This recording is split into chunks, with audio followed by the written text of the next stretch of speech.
Welcome back once again. आज हम अपने इस वीडियो में करेंगे class 7th English the English channel book का chapter 5 rain rain go away का पार्ट 2। पार्ट 1 का लिंक आपको डिस्क्रिप्शन में मिलेगा, तो आप वहां से देख सकते हैं। पार्ट 2 स्टार्ट करने से पहले हम जान लें कि पार्ट 1 में हमने राइट दंपति के पड़ोस में एक नया परिवार आया था, सकोरा परिवार।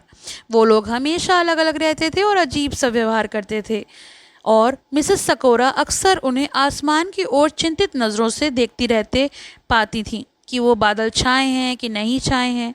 और लिलियन राइट जो है वो ये सोचती थी कि हम मेरे जो पड़ोसी हैं उनसे हमें जान पहचान बढ़ानी चाहिए, तो वो मर्फी पार्क जाने का प्रोग्राम बनाती हैं। फिर भी वो लोग मौसम को लेकर काफ़ी चिंतित रहते हैं। तो चलिए आगे देखते हैं कि वो लोग मर्फी पार्क में जाते हैं कि नहीं जाते हैं।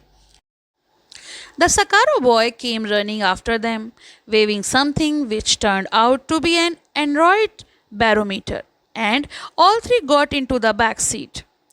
तो जो सकारो का लड़का था वो अपने माता पिता के पीछे पीछे दौड़ता आया, हाथ हिलाते हुए। उसके हाथ में कोई चीज़ थी, वो एंड्रॉयड बैरोमीटर था। और फिर तीनों के तीनों आकर गाड़ी की पिछली वाली सीट पर बैठ गए। Conversation was turned on and lasted, and neat give and take on impersonal subjects to Murphy Park.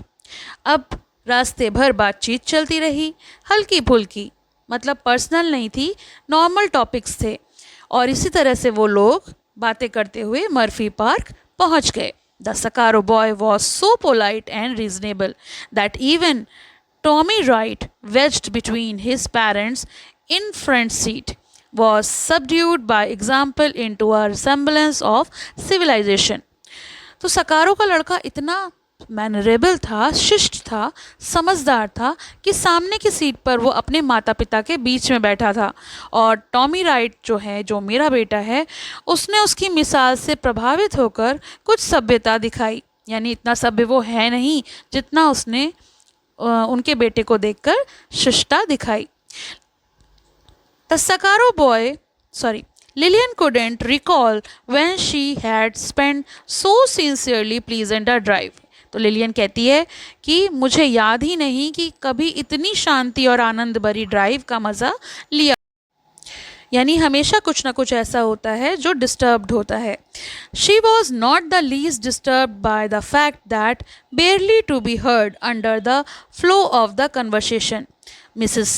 Sakaro's and small radio was on, and she never actually saw him put it occasionally to his ear. तो वो कहती है इससे अच्छी शांत और आनंद भरी drive मैंने कभी नहीं ली। उसे ज़रा भी परेशानी नहीं हुई जब तक बातचीत के बीच बीच में धीमी आवाज़ में मिस्टर सकारो को छोटा रेडियो चालू करते और कभी कभी कान लगाकर सुनते रहते। यानी वो कॉन्स्टेंटली जो रेडियो है उससे न्यूज़ को सुनना चाह रहे थे। It was a beautiful day at Murphy's park. Murphy park में वो दिन बेहद खूबसूरत था, बहुत मज़ा आया। Hot and dry without being too hot, मतलब गर्म भी था, सूखा भी था, लेकिन बहुत ज़्यादा गर्म भी नहीं था। And with a cheerful bright sun in a blue blue sky, और नीले नीले अंबर पर यानी नीले नीले आकाश में चमकदार धूप थी। Even Mr. Sakaro, though he inspected every quarter of the heavens with a careful eye and then stared perilously at the barometer, seemed to have no fault to find. जैसा कि मैंने आपको बताया कि मिस्टर सकारो जो हैं वो थोड़े थोड़े समय में, थोड़ी थोड़ी देर में आसमान को, बारीकियों को देख रहे थे और फिर बैरोमीटर की गहराई से देख उसको भी निहार रहे थे, लेकिन उन्हें कोई शिकायत का कारण नहीं मिला। यानी जो परेशानी उन्हें होनी थी वो नहीं हुई। Lillian ushered the two boys to the amusement section and bought enough ticket to allow one ride for each on every variety of centrifugal thrill that the park offered. अब वहाँ जब कोई प्रॉब्लम नहीं थी तो लिलियन दोनों लड़कों को झूला और खेलों वाले हिस्से में ले गई, जहाँ पे झूले थे, खेल थे तरह तरह के, और टिकट खरीदी जिससे कि हर झूले को वो एक एक बार झूल सकें, चाहे वो कितना भी चक्कर देने वाला क्यों ना हो। इस तरीके से उन्होंने अम्यूज़मेंट पार्क का पूरी तरह से मज़ा उठाया। Sakaro ventured out, and when they returned 2 minutes Later, they were each holding 3 sticks of cotton candy, huge swirl of pink foam consisting of thread of sugar dried out of frothy syrup that had been whipped about a warm vessel.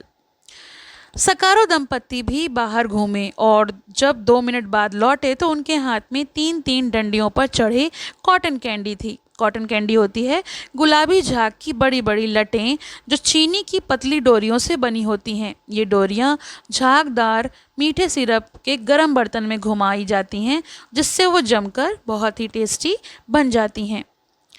The Sakaro held one out to each Wright and out of politeness the Wrights accepted. तो वो अपने ही लिए नहीं लाए थे, वो right family के लिए भी लाए थे।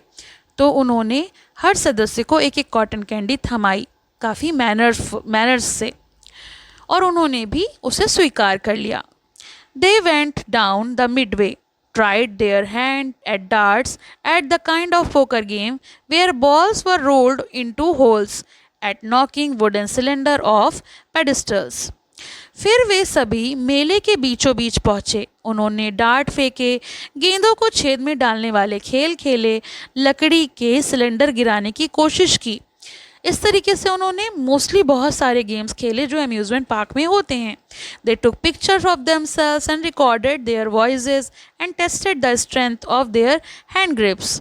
और फिर भाई बगैर पिक्चर के तो कोई भी मज़ा पूरा ही नहीं होता। तो उन्होंने बहुत सारी तस्वीरें खिंचवाईं, अपनी आवाज़ें रिकॉर्ड की, हाथों को पकड़कर अपनी ताकत मापी, जो मीटर होता है उसमें अपनी मेज़रमेंट करी कि कितनी ताकत है।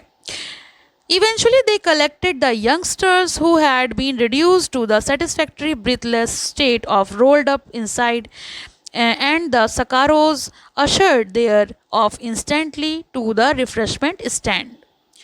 इसके बाद अंत में जब बच्चों को वापस इकट्ठा किया गया तो वो थक कर हाँफ रहे थे, बहुत थक गए थे, पेट भी उलट पुलट सा हो चुका था। सकारो दंपत्ति उन्हें तुरंत खाने पीने के स्टॉल पर ले गए, वही घूम फिर के भूख लगाई थी।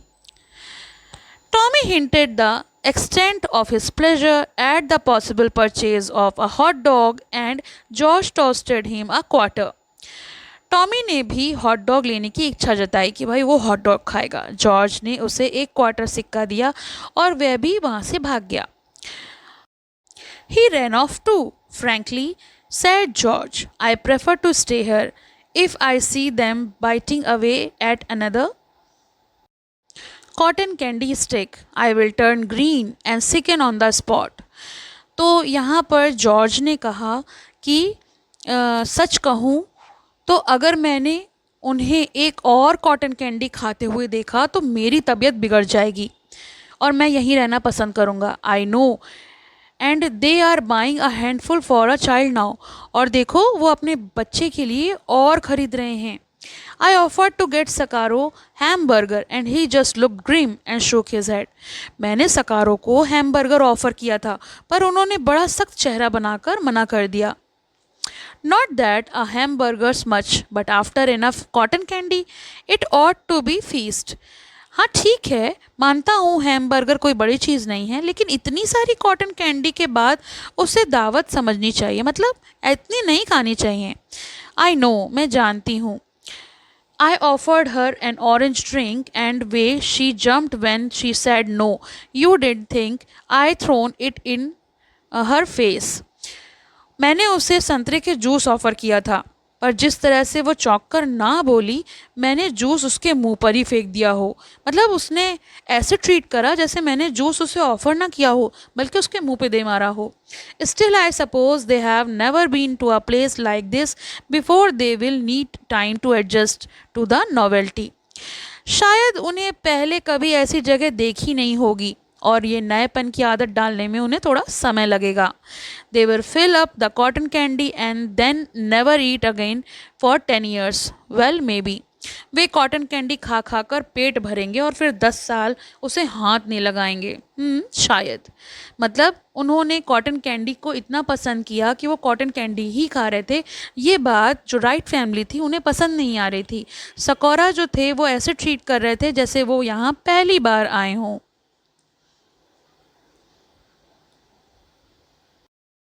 दे स्ट्रोल टुवर्ड द सकारोज, और जो राइट फैमिली थी वो टहलते हुए सकोरास के पास वापस बढ़े, क्योंकि जब हम किसी के संग घूमने आते हैं तो हम कितना भी अलग अलग घूम लें, हमें वापस एक होना होता है. You know, lit it's clouding up. Mr. Sakaro had the radio to his ear and was looking anxiously toward the west. जानती हो लिलियन, बादल घिर रहे हैं, जॉर्ज ने कहा. मिस्टर सकारो के कान से रेडियो लगाए पश्चिम की ओर चिंतित नज़रों से देख रहे थे, क्योंकि उन्हें बादलों से समस्या थी. क्या, ये अभी नहीं पता. Oh, said George, he is seen it. और जॉर्ज, उन्हें दिख गए हैं ये बादल. I bet he will want to go home. मैं शर्त लगा सकती हूँ, यकीन से कह सकती हूँ कि वो अब घर जाना चाहते हैं. ऑल थ्री सकारोज were upon him, polite but instant. उन्हें जो था ये बात थोड़ा थोड़ा समझ में आ रही थी, और तीनों सकारो जो हैं वो, यानी पूरी फैमिली जो है वो काफ़ी शिष्ट थी, लेकिन जिद के साथ उन्होंने ये कहा कि उन्हें घर जाना है. They were sorry. They had a wonderful time, a marvelous time. The rides would have to be great guests as soon as it could be managed, but now really they had to go home. उन्होंने कहा कि उन्हें बहुत मज़ा आया, हमने बहुत अद्भुत समय बिताया, जल्द ही राइट परिवार को अपने घर बुलाना चाहेंगे, लेकिन अभी वो सचमुच घर लौटना चाहते हैं. वो इंसिस्ट कर रहे थे कि अब उन्हें घर जाना है. इट लुक्ड स्ट्रॉमी, क्योंकि तूफान आने वाला था.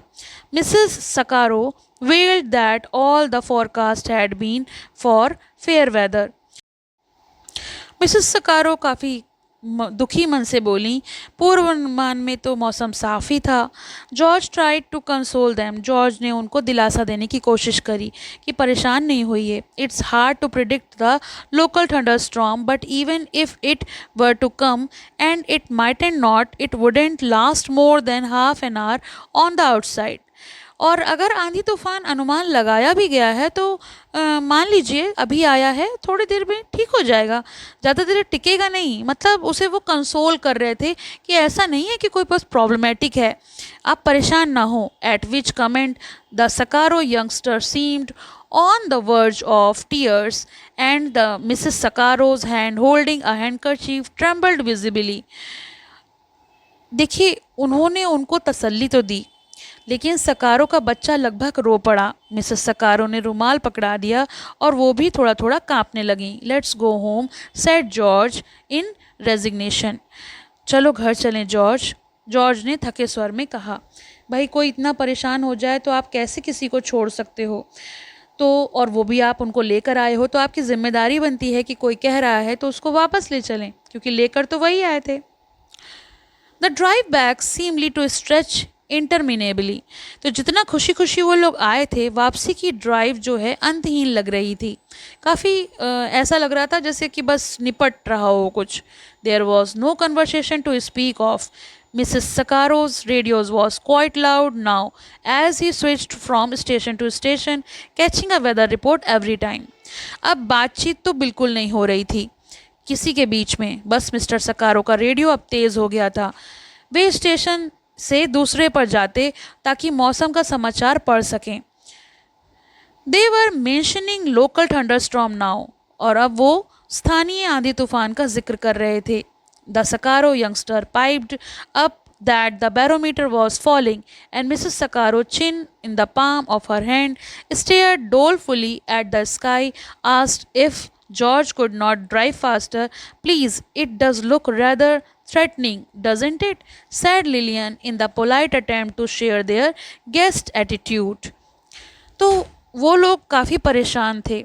सकारो का बेटा चीख पड़ा, बैरोमीटर नीचे जा रहा है. मिसेस सकारो ने भी काफ़ी ज़्यादा परेशानी, दुख नज़र आ रहा था उनके चेहरे पर.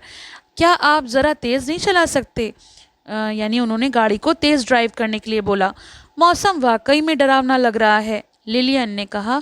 डरिए नहीं, और हम लोग जल्द ही घर पहुंच जाएंगे, ऐसी तसल्ली दी.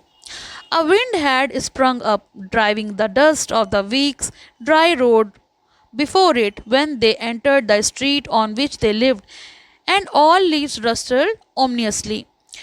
तभी हवा चल पड़ी, हफ्तों की सूखी सड़कें धूल उड़ने लगी, पत्तियां जो हैं इधर उधर सरसराने लगी, बिजली चमकने लगी, यानी अब जो है तूफान आने वाला था। Lightning flickered. George said, "You will be indoor in 2 minutes, friends." George ने कहा, हम 2 मिनट में घर पहुंच जाएंगे दोस्तों, अपने घर पर होंगे। We will make it. हम ऐसा कर लेंगे। He pulled up at the gate that opened onto the Sakaro's spacious front yard and got out the car to open the back door. और ऐसा होते ही, मतलब उन्होंने जैसे ही तसल्ली दी, सकारो अपने बड़े आंगन के गेट पर पहुंचे और गाड़ी रोकी। पिछला दरवाज़ा खोलते ही वो उतरे। उन्हें लगा कि बूंदें गिर रही हैं। समय बिल्कुल नाप तोल कर आया था, मतलब वो लोग बिल्कुल टाइमली घर पहुंचे थे। He thought, felt a drop. They were just in time. The Sakaro tumbled out, faces drawn with tension, muttering thanks, and started off toward their long front wall to the dead run. और इस प्रकार से सकारो लोग गाड़ी से कूद पड़े। चेहरे पर तनाव था। बड़ा बड़बड़ाते हुए, धन्यवाद करते हुए वो अपने घर की तरफ के लिए दौड़ पड़े। Honestly, began Lillian, you would think they were. The heavens opened, the rain came down in giant drops as though through some celestial dam had suddenly burst. तभी आसमान खुल गया और मूसलाधार बारिश होने लगी, मानो कोई आसमानी बांध अचानक टूट गया हो। The top of their car was pounded with 100 drumsticks, and halfway to their front door, the Sakura stopped and looked despairingly upward. उनकी कार की छत पर जैसे 100 ड्रमस्टिक जैसी चोट बजने लगी, इतनी आवाज़ आने लगी। सकौरा लोग अपने दरवाजे पर पहुंचने से आधे रास्ते में रुक गए। उन्होंने निराशा से आसमान की ओर देखा। जैसे ही बारिश उन पर गिरी, उनके चेहरे धुंधले पड़ गए, धुंधले, सिकुड़े और बहने लगे। The faces blurred as it rain hit, blurred, shrank and ran together. All three shriveled, collapsing with their clothes, which sank down into 3 sticky wet heaps. और तीनों पिघल कर अपने कपड़ों में सिमट गए, जो अब तीनों चिपचिपे भीगे हुए ढेर बन गए थे। And while the right sat there, transfixed with horror, Lillian found herself unable to stop the completion of her remark, made of sugar and afraid they would melt. और ये सब जो था वो राइट दंपत्ति वहीं बैठे बैठे काफ़ी डर के साथ देख रहे थे, स्तब्ध हो गए थे। तभी लिलियन ने अपना वाक्य को पूरा करने के लिए पूरा किया। चीनी से बने हों, डरते हों और पिघल ना जाएं, इसीलिए वो पानी को बार बार देख रहे थे कि कहीं बादलों से बारिश ना होने लगे। तो सच्चाई ये थी कि सकोरा फैमिली असलियत में नहीं थी, इसीलिए वो आसमान में घिरे बादल और बारिश से डरती थी। वो सब नकली थे, शुगर के बने थे और पिघलने से डरते थे। तो ये तो हो गया इस चैप्टर का सेकंड पार्ट। इसका फर्स्ट पार्ट का लिंक आपको डिस्क्रिप्शन में मिलेगा, तो आप वहाँ से देख सकते हैं। साथ ही साथ क्वेश्चन आंसर्स का लिंक भी आपको वहीं पे मिल जाएगा। आई होप आपको ये वीडियो पसंद आया हो तो लाइक करें, शेयर करें, चैनल को सब्सक्राइब कर लें, बेल आइकन प्रेस कर लें, जिससे कि आपको न्यू वीडियोस के अपडेट्स मिल सकें। Thank you for watching, have a nice day. पसंद आया हो तो लाइक करें, शेयर करें और चैनल को सब्सक्राइब करें।